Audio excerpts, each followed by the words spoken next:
Again, guys, just reviewing the Mora Pro Carbon knife, about $45, $50 from eBay. Basic plastic polymer sheath with a belt loop. I'm not sure what this is. Blood hole there, holds it in well enough. This is usually in my backpack. It's been a fantastic knife, and the couple of times I've used this knife, yeah, can't complain. Okay, let's get it out. 3.5 inch blade, thin stock, 4.5 inch handle, made in Sweden. I'm not sure if you can see that. Maybe it's on that side. No, it's on that side there. There we go, made in Sweden. Yeah, rubberized grip here, amazing, nice hilt there, works really well in hand.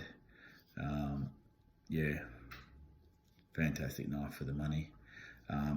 Now, sharpening these carbon steel knives, especially this one, was really easy. Now, I butchered up a sandbar deer. That's the largest deer in Australia that we have.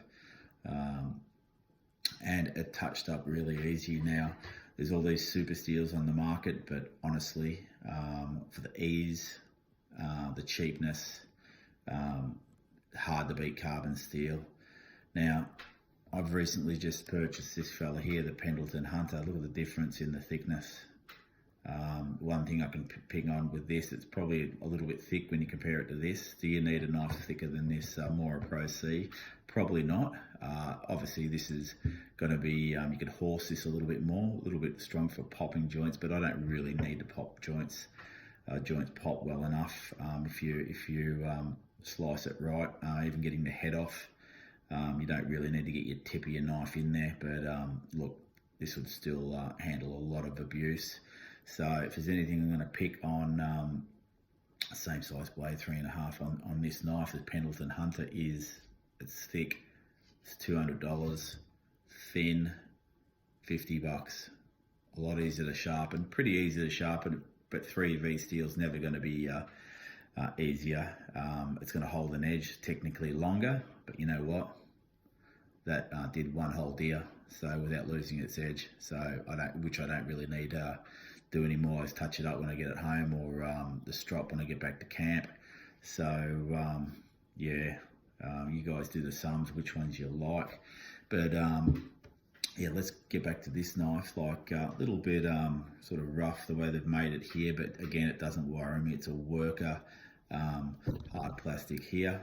So and again, rubberized here, which is quite grippy. Can you compare it to something like an F1?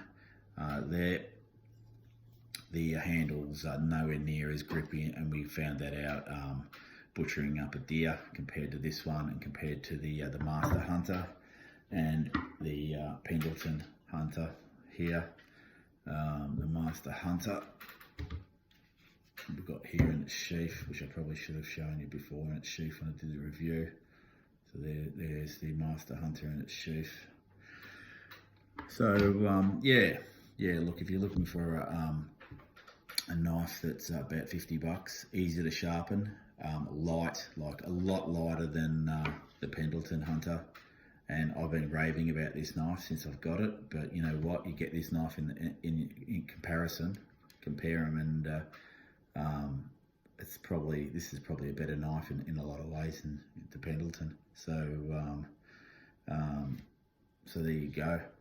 So obviously there's no loop here. I just use that so I can see it out in the field, that little bit of paracord. But again, look, this is red here, so you can pick that up in the near an animal. Canadian belt knife. It's next to it just for shits and giggles, about the same roughly, or the belt knife blade's slightly bigger, so it's what, maybe 4-inch blade.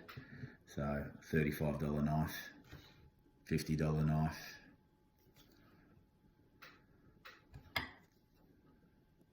Ball knife and F1, $200 knife. Pendleton Hunter, $200 knife. So yeah, you don't really need expensive knives to go out hunting.